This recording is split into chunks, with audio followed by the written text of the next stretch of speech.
It's been a long time since I did a video for you guys.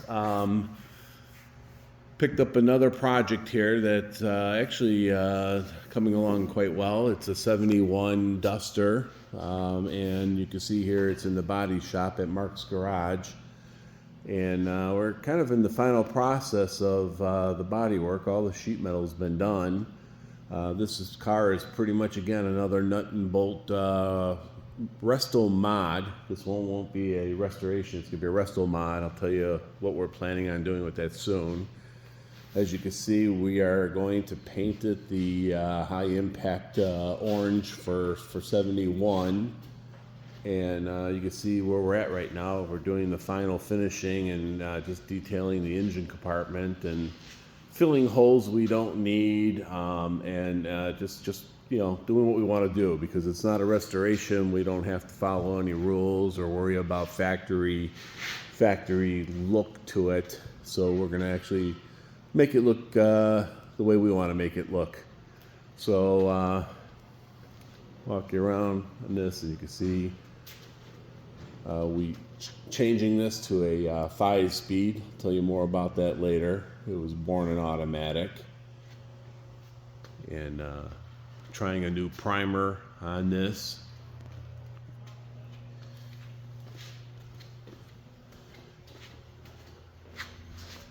So you can see where we're going with this stuff here. In a minute I'll have you listen to what we're doing with the drivetrain.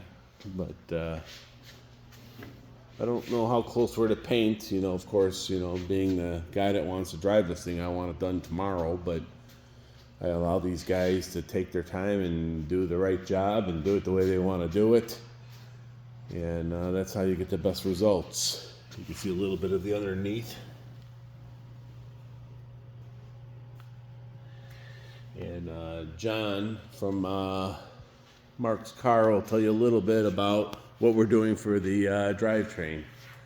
All right, drivetrain. This is a big one. So this car is going to be full-blown Mopar. Obviously, it's a Dodge, or Plymouth, sorry. We got a crate 392 Hemi from Mopar Performance. It's getting a TKX 5-speed manual transmission. We cut the cross member for the body to fit the 5-speed trans. We got Hemi-style torque boxes at all 4 corners of the chassis. Went in and did the US Car Tools subframe connectors for the car. So the frame is all boxes loaded up. You want to see over here how we well, you can see here some of the seam sealer we put for the subframe connectors. But for a unibody car, this car is fully braced up front to back, so it's fully stiffened up. It's going to be a factory staggered combo for the wheels and tires on this car. So we have factory 15-inch rally wheels. It's got a 255/60, be a fib rich. The front will be a 14-inch rally, so it'll be like a little bit of a modified factory drag pack of our own liking on this car. What are we doing for gears in the back? Gears, I'm thinking on this car, I know you were talking about doing like a factory type of driver car, if you will. I was thinking 327. That falls in line with like a lot of 90s to 2000s Cobra Mustangs, WS6 Trans Ams, SS Camaros. So it'll be a good driver, you know, quality gear ratio. Factory sure grip, or are we going to do something with that? That's depending on what you want to do. I know the Mopar guys like sure grip rear ends. I like the Detroit True Track, which is a gear operated posi traction setup, so it eliminates the clutches and all that. Mm-hmm.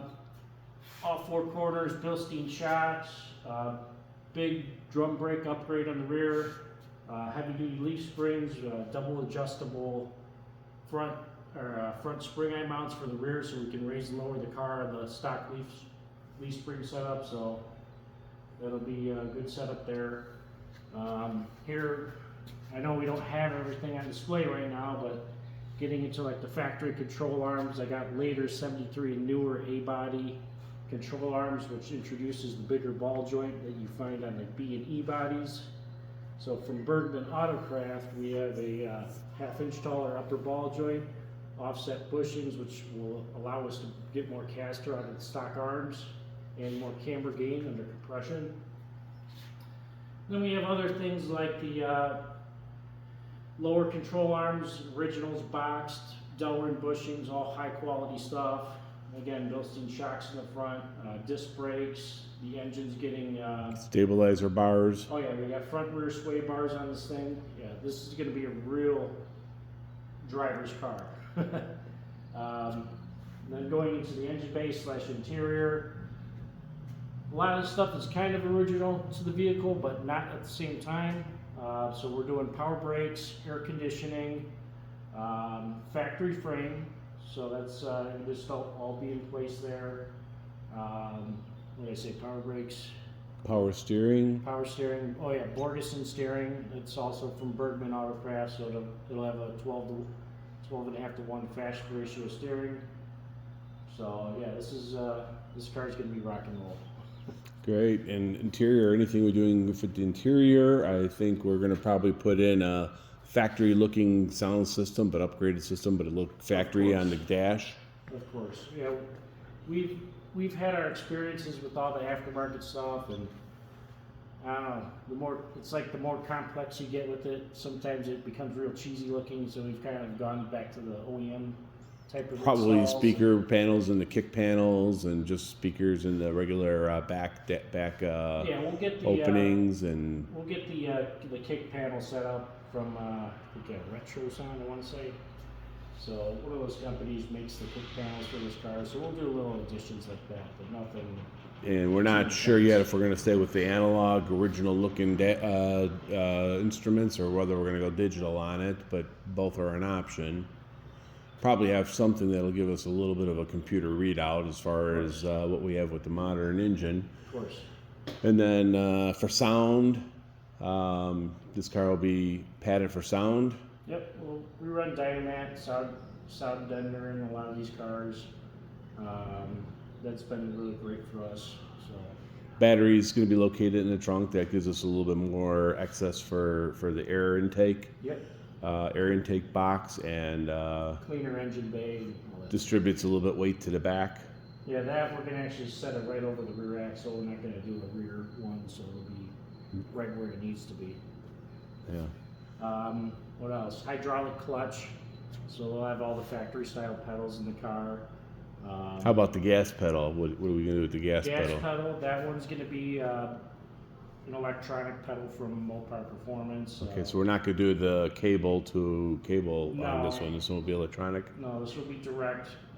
We actually welded up the firewall here for it.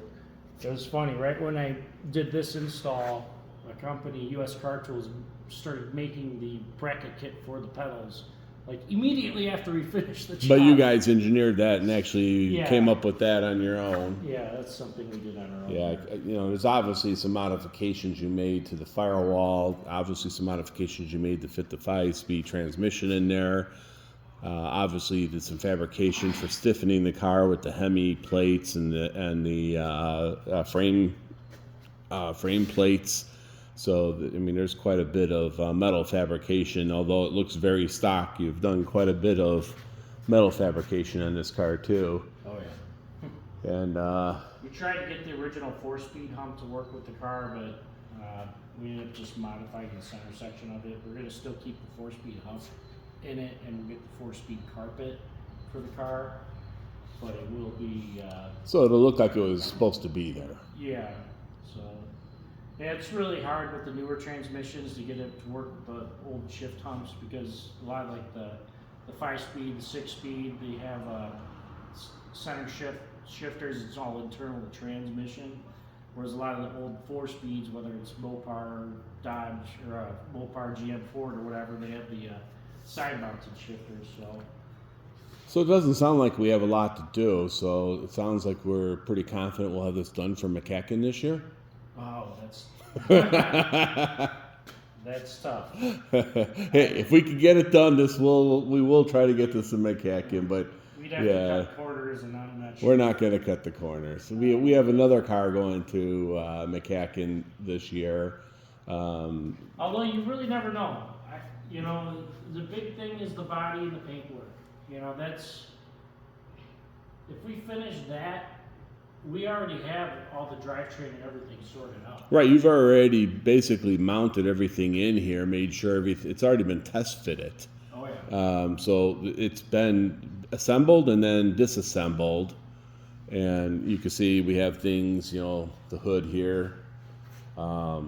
Interesting enough, one thing I don't know that they do very often, maybe you can lift the hood a little bit. First off, this car was acid washed. Alex, could you? This car was acid washed to make sure we get all the rust and all the nooks and crannies done. But what this shop does, which is a little unusual, is they actually removed the support underneath the hood, and they got in between the support and the hood. So when this thing's done completely, there's no hidden rust, there's no hidden pits. I mean, it's truly, I think, even beyond what you call a nut and bolt, because they've taken away sub frames and sub support to make sure that they get the rust and any corrosion taken care of pretty much on most of the car. So what you see here, there is not going to be, the only Bondo you have is basically just for, you know, for final body work. But this is going to be 100% steel car, and everything addressed in all the nooks and crannies.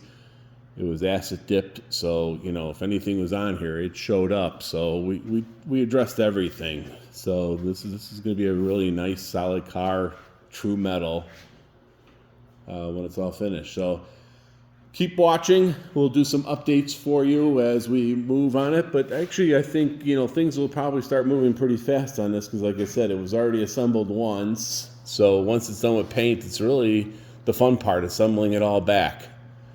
So hopefully we'll have some pretty cool videos coming up soon of where we're at on it. And what I like to do is the final one is the road test. How does this thing really handle on the road? So that hopefully will be a video we might get done by the end of this year. But being in the Midwest with snow and stuff, maybe it'll be delayed to spring.